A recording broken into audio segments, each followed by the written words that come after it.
Dünyanın herhangi bir yerinde iki Türk bir araya gelince konu her zaman malum soruya geliyor. Ne olacak bu memleketin hali? Şimdi aranızda bu soruyu soranlar var mı? Varsa ellerini görebilir miyim?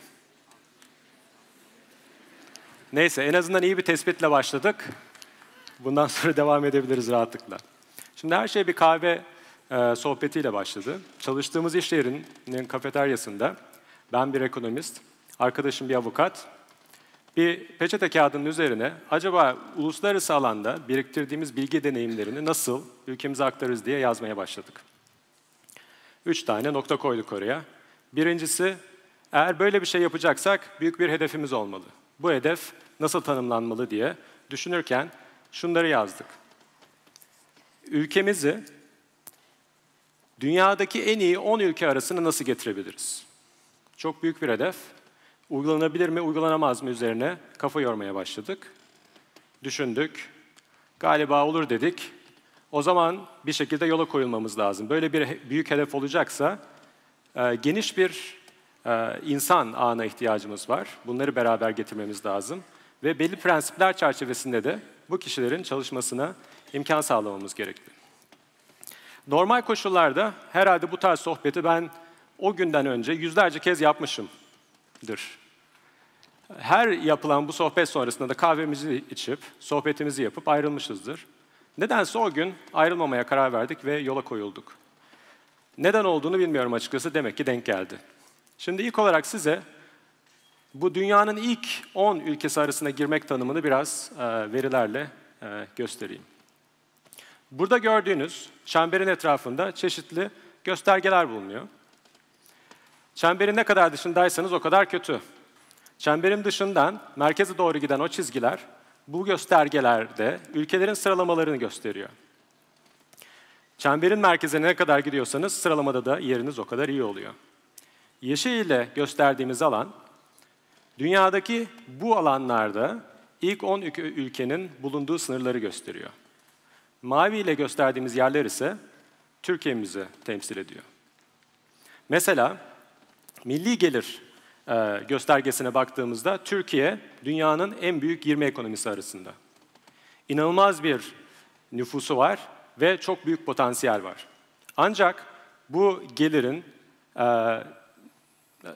sahaya yayılmadığını görüyoruz. Kişi başı milli gelir denilen veriye baktığımızda da Türkiye'nin önünde 50 tane daha fazla ülkenin olduğu ortaya çıkıyor. Aynı şekilde mutluluk, insani gelişmişlik, cinsiyet eşitliği, rekabetçilik alanlarında da önümüzde 70'ten fazla ülke var. Yani mesafe çok uzun fakat yapılamaz değil. Kahve sonrasında hemen ofislere gittik. Telefonlara sarıldık. E-maillerle ilk olarak arkadaşlarımıza ulaştık. Kendi network'ümüzden insanlara bu soruyu sorduk. Türkiye'yi önümüzdeki 20 yıl içerisinde dünyanın ilk 10 ekonomisi, ilk 10 ülkesi arasına sokabilir miyiz diye. Bu fikirlerimizi açtık. Onlar da geri bildirimlerde bulundular. Ve diğer arkadaşlarımızı dahil etmek için onlar da işe sarıldılar. Tabii bu gördüğünüz değişkenler birçok alana yayılıyor. Benim işim iktisatçılık. Bundan dolayı milli gelir ve kişi başı milli gelir üzerine bazı politikalar önerebilirim. Ancak çok daha geniş bir kitleye ulaşmamız gerekliydi. Kendi network'ümüzde de bu tarz insanları bulamadık. Bir avukat ve bir ekonomist bir araya geliyorlar. En fazla ekonomistlere ve avukatlara ulaşıyorlar. Bunun üzerine Google ve LinkedIn üzerinden bir dolu Türk uzmanı bulduk. Öyle bir şey karşımıza çıktı ki dünyanın her yerine yayılmış, Türkiye'de ve dünyada takip edilen, kendi alanında iyi olan insanlar varmış. Bunlara kendi derdimizi anlattıktan sonra birer video konferans için randevu aldık, uzun uzun konuştuk, onları da ikna ettik, grubumuza dahil oldular. Biz o kahve sırasında olur mu olmaz mı derken 2 kişilik ekip birdenbire bir hafta içerisinde 10 kişiye, ondan çok daha kısa bir zaman sonra da dünyanın önemli başkentlerinde ve çekim merkezi güçlü olan şehirlerinde geniş bir Türk uzman ağına ulaşmış olduk. Tabii bu olay Washington DC'de başladı ama şu anda özellikle birazdan bahsedeceğim projede çalışan arkadaşların çoğunluğu Türkiye Cumhuriyeti sınırları içerisinde yaşıyor. Şimdi amacımız var. Bu ikonun nasıl olduğunu tanımladık. Çok güzel de bir network oluşturduk. Yüzlerce uzman var. Fakat bunun ikisini nasıl bir araya getireceğiz? Bunun için, yani bu işin çerçevesi nedir? 3 tane temel prensip üzerinden hareket etmeye karar verdik. Bunlardan birincisi, fikirlerimizi öne sürerken mutlaka veriye dayalı olması. İkincisi, uzun vadeye odaklanması. Üçüncüsü ise pozitif bir yaklaşımla ele alınması. Veriye dayalı olmak, yaşadığımız dünyayı iyi anlamamıza neden oluyor. Ne kadar verilere bakarsanız, kendi dünyanızı iyi anlarsınız, başkalarını iyi anlarsınız, başkalarının nereye gideceğini çok iyi analiz edersiniz ve bu çerçevede daha iyi sonuçlara yol açıyor.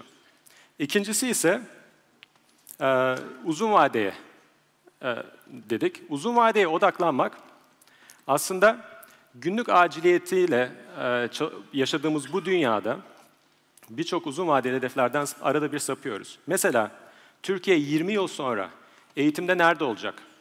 İnovasyonda nerede olacak? Bu tarz hedefleri her zaman aklımızın arkasında tutmak lazım, bize odaklanmaya itiyor. Üçüncüsü ise pozitif ve yapıcı olmak dedik. Bu ise bütünleştirici bir unsur. İnsanları bir araya getiriyor ama aynı zamanda sorunlar yerine çözümler üzerine odaklanmamız konusunda bize yardımcı oluyor. Şimdi 3 tane bu noktamızı birleştiriyoruz. İnsanlarımız var, hedefimiz var, prensiplerimiz var. Tam olarak ne yapalım derken şans eseri çalıştığım kurumda o an Şili üzerine yapılan bir sunumu izledim.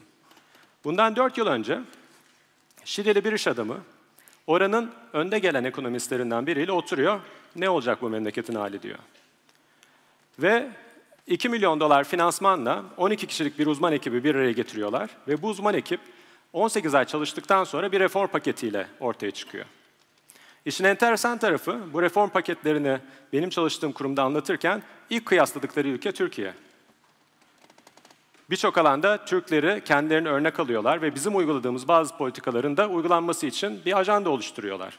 Şu andaki hükümet, Şili'de yapılan bu reform paketinin mesela eğitim ve iş gücü piyasalarıyla ilgili olan alanlarını uygulamaya geçmiş durumda. Yakın zamanda da sonuçlarını alacaklar.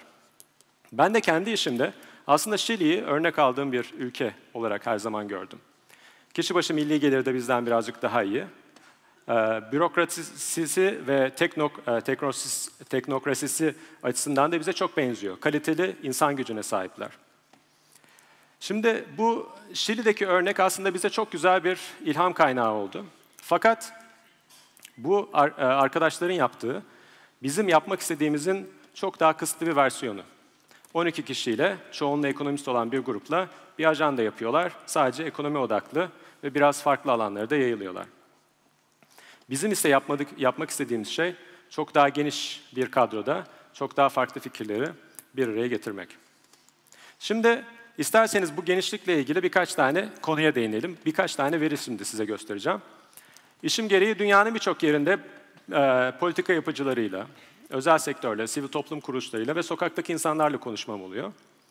Dünyanın neresine gidersem gideyim, o insanlara sorduğumda bu kişiler kendi ülkelerinin dünyanın merkezinde olduğunu iddia ediyorlar. Gerçekten de böyle. Makedonya'da yaptığım bir çalışmada birçok insanla görüştüm ve dediler ki Makedonya dünyanın merkezinde. Çünkü Selanik limanına gelen herhangi bir mal mutlaka Makedonya üzerinden Doğu Avrupa'ya geçmek zorunda. Onun için biz işte bu bölgenin merkezindeyiz. Şimdi size bir soru soracağım ve burada samimi sizden bir cevap bekliyorum. Sizce Türkiye ekonomik olarak dünyanın merkezinde mi? Merkezinde diye düşünenler lütfen elini kaldırsın. Merkezinde olmadığını düşünenler elini kaldırsın. Neyse, bir iyi haber, bir kötü haber size vereceğim. Kötü haber, evet, ülkemiz dünyanın merkezinde değil. Tamam da biz bunu nasıl ölçüyoruz? Dünya Bankası'nın veri tabanında uzaklık denilen bir endeks var. Bu uzaklık bir ülkeyi dünyanın merkezine koyuyor ve dünyadaki diğer ticaret merkezleriyle olan arasındaki mesafeden bir metrik oluşturuyor. Bu metriğe göre Türkiye dünyada 35. sırada. Dünyanın merkezi ise Türkiye'nin biraz daha batısında ve kuzeyinde. Bu endekste 1. sırada olan 2 ülke Danimarka ve Norveç. Ama şimdi de size iyi haberi söyleyeyim. Biraz önce dedik ki Türkiye dünyadaki en iyi ilk 10 ülke arasına gelecek. Onlara kıyasla Türkiye çok daha önemli bir coğrafi pozisyonu var. 6306 kilometre uzaklıkla dünyadaki ilk 10'un bulunduğu pozisyona ortalamaya göre Türkiye'nin coğrafi bir avantajı var. Şimdi bir ekonomist olarak bu işe baktığımızda hemen bu coğrafi avantajı doğru alanlarda kullanıyor muyuz diye birkaç tane veriye bakıyoruz. Bunlardan biri dış ticaret verisi. Eğer coğrafi olarak dünyanın merkezindeyseniz ya da diğer ülkelere göre daha iyiseniz, demek ki sizin dünyanın geri kalanıyla daha iyi dış ticaret imkanlarınızın olması lazım. Çünkü taşıma maliyetleri düşük. Gemiler Türkiye'den Avrupa'ya rahatlıkla gidiyor ya da işte Orta Doğu'ya rahatlıkla gidiyorlar. Ama verilere baktığımızda Türkiye bu ilk 10 ekonominin yarısı kadar bir dış ticaret gösterebiliyor. Bu çok enteresan. Tabii ilk eleştiri böyle bu tarzda verilere şeyden geliyor. Dünya değişti, artık teknoloji ön plana geldi. Bir yerden bir gemi buğdayı alıyorsunuz, dünyanın öbür tarafına gönderiyorsunuz. Bunun taşıma maliyeti o buğdaydan elde edeceğiniz gelirin çok küçük bir fraksiyonu. Ama aynı gemiye bilgisayarları koyduğunuzda bunun taşıma maliyeti çok daha düşük. O zaman teknoloji mallarının dış ticarete konu olan teknoloji malları belki dünya ticaretine daha fazla yer almaya başladı. Onun için bir bakalım gerçekten de Türkiye bu konuda ne durumda? Burada internet kullanıcılarını görüyorsunuz. Türkiye'nin inanılmaz bir potansiyeli var çünkü şu anda her 2 kişiden biri sadece internet kullanıyor. Bunun eğer biz bu insanlarla rekabet edeceksek %86'lardan daha fazla oranlara gelmemiz lazım. Bu yeni akım olan teknolojiden faydalanmamız için. Ancak biz bu konuda neler yapıyoruz? Türkiye'deki Ar-Ge harcamaları dünyadaki bu ilk 10 ekonomi dediğimiz harcamaların 1/3'ünü teşkil ediyor. Eğer biz onlarla rekabet edeceksek teknolojik altyapımızın da iyi olması lazım. Bu da araştırma ve geliştirme ile olur. Bizim %0.8'lerden bu rakamları 3'lere çıkarmamız lazım ya da 3,5'lara 4'lere çıkarmamız lazım. Sonuçta onlar da dünyada rekabet etmek istiyorlar ve bu rakamları daha da arttırmak istiyorlar. Şimdi bu mevcut kaynaklarımızı iyi kullanmadığımız görünüyor. Fakat gerçekten tek kullanmadığımız kaynağımız bunlar mı? Türkiye nüfusunun yarısı olan kadınlarımızı iş gücüne dahil etmiyoruz. OECD ülkeleri arasında verilere bakıldığında Türkiye'nin kadınların iş gücüne katılımı %30'ların altında. OECD ortalaması bunun 2 katından daha fazla. İnanılmaz bir potansiyel var, bunu kullanmıyoruz. Kullandığımız potansiyelleri de 8 kat daha olasılıkla trafik kazalarında kaybediyoruz. Trajikomik bir durum. Şimdi biz bu verileri mümkün olduğu kadar geniş bir alana yayabiliriz ama bu hikaye değişmeyecek açıkçası. Kat edilecek büyük bir mesafemiz var. Bu bir potansiyelimiz olduğunu gösteriyor. Fakat nasıl yapabileceğimizle ilgili bir yol haritasına ihtiyacımız var. Şimdi biz bu grubu oluştururken birkaç şeye çok dikkat ettik. Özellikle grup büyürken profesyonellerden oluşmasını istedik. Çünkü veriye dayalı kendi uzmanlık alanlarında bize hikayelerini, bize önerilerini vermelerini istedik. Ve bu süre içerisinde çok enteresan bir profilde insan yapısına ulaştık. Üniversitelerin akademisyenler, dekanlar, rektörler, milyar dolarlık şirketlerin CEO'ları, bankaların başındaki insanlar, uluslararası finans kuruluşlarında yöneticiler, uzmanlar ya da kariyerinin başındaki profesyonel insanları bu gruba dahil ettik. Ama bu süreç içerisinde dedik ki her gelen bir kadınla beraber bir erkeğin burada olması lazım. Her gelen bir erkekle beraber bir kadının burada olması lazım. Onun için bu 100 kişiyi aşkın grup dediğimiz insanın 50'si kadın, 50'si erkek civarında bir sonuca ulaştık. Aynı zamanda farklı bir şey daha yapalım dedik. Genç insanlara ulaşalım. Farklı fikirden ve farklı görüşlerden insanları da bu grubun içine dahil edelim. Sonuçta böyle kapsamlı bir proje yapacaksanız mümkün olduğu kadar farklı insanları bu projenin içine dahil etmeniz gerekiyor. Bu grup çok uzun bir süre çalıştı. Yaklaşık 2 yıla kadar. Bir dolu öneriyle geldiler. Telekonferanslar yapıldı. Biliyorsunuz dünyanın her yerine yayılmış insanlar bunlar. Video konferanslar çok ciddi şekillerde insanlar cumartesilerinden, pazarlarından, hafta içi işlerinden fedakarlık yaparak bu konferanslara katıldılar. Arada bir de yüz yüze görüştüler.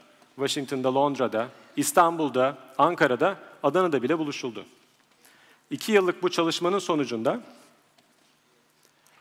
yüzlerce öneri arasından daha iyi bir Türkiye için 92 öneri ortaya çıktı. Türkiye Cumhuriyeti'nin 92. yıl dönümünde 92 öneri. Şimdi isterseniz bu önerilerin birazcık detaylarına girelim.